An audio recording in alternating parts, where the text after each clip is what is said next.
How to find the right clinical fellowship, SLP quick guide for the CFY. So you've graduated with your master's degree and it's time to find your fellowship, an exciting new chapter in your career. Your fellowship is a pivotal moment in your career. It can open doors to other dream jobs and teach you more than you've learned as a student.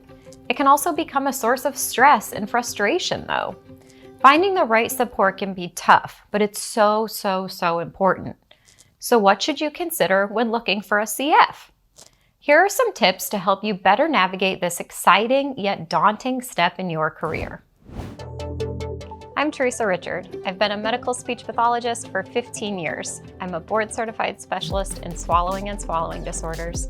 I'm the founder and CEO of the MedSLP Collective and MedSLP Education. Look at their current SLP department. Is there another SLP or SLP team there, or will you be the only one?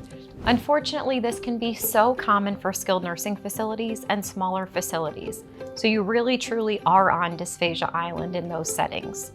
ASHA does not require CF mentors to be on site, which can be terrifying if your supervisor is 2 hours away and difficult to get a hold of. If there are any other SLPs on site with you, you might feel a lack of support when approaching tough cases or diagnoses that you're not familiar with. And trust me, there will be a lot of those during your CF. This also might make it more challenging to take vacation time or sick days, and you might be responsible for finding coverage, which can be a little daunting as a new grad. If you aren't able to find a CF with an on-site supervisor and can only find a facility where you'd be the only SLP, make sure you have a strong support system.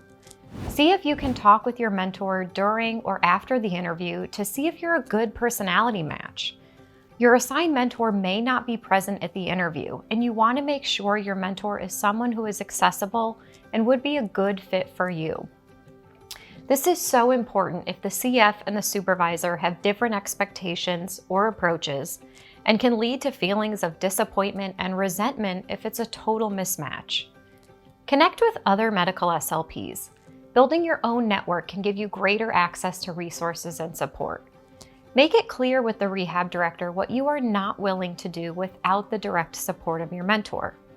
If you get assigned a trach patient, for example, and you have no experience with tracheostomy, then you have every right to not work with that patient until you have an SLP who is competent in that area to support you. The patient's safety and your clinical license are worth more than the insurance reimbursement the facility receives from that patient. During my CF, my supervisor was not directly in my facility, which was definitely really tough, but she was always accessible whenever I needed her, and I'm so very grateful for that. Of course, it was stressful to not have her by my side every day, but I still feel that I had a successful CF experience. Communication and setting realistic expectations up front are keys to fostering a successful CF. Does the facility provide tools or support for the SLP department? Find out if they have a budget for the SLP department and what that budget is. What tools or instruments are currently available for SLPs? Tests, therapy tools, an iPad, oral care tools, etc. Do they have access to instrumental swallow assessments? Do they have a contract with a mobile fees provider? Will they allow patients for video fluoroscopy? Do they support instrumental swallowing evals, or do they expect SLPs to put all patients on a diet without any instrumentation? I will say that if they are not willing to allow for instrumental assessments, I would not accept that position unless it was the last one on earth and you think you could possibly make some headway. It will be very difficult for you to start your career off without having access to these and blindly having to make recommendations without any real clinical experience to support it.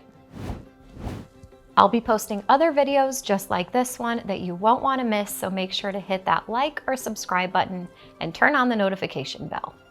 Also, leave a comment below. Tell me about your CFY experience. Are you currently looking, or do you have any stories you'd like to share?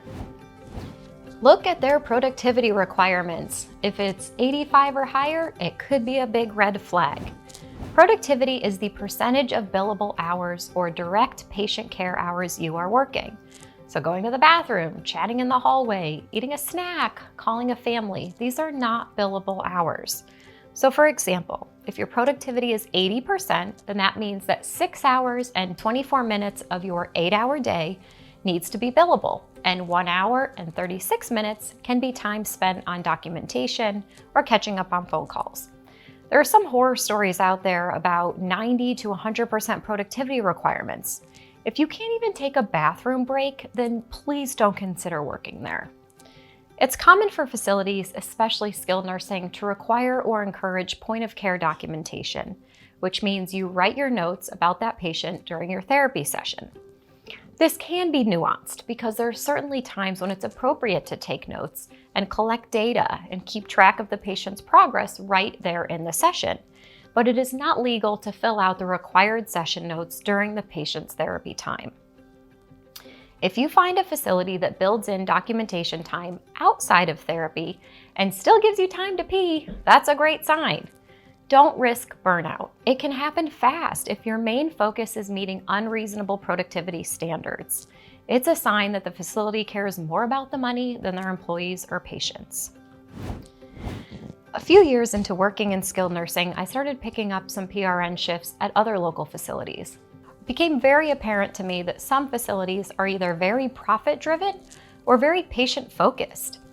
I think what also surprised me the most is that facilities that are the most patient-focused actually were even more profitable than the ones that just try to pinch every penny. If you get the feeling that the facility only cares about the money, it's probably true. If they truly care about patient care, they will provide you with the support you need, which in turn will get better outcomes for your patients, which then in turn drives revenue for the facility. A final suggestion I have for finding the right clinical fellowship is to reach out to your dream facility, even if they're not looking to hire. Some facilities don't necessarily have the need, or they just haven't formally posted an open position yet, but sometimes just by calling, you might be the one to help tip the scales into hiring someone. They also may realize in a month or two that they really could use somebody.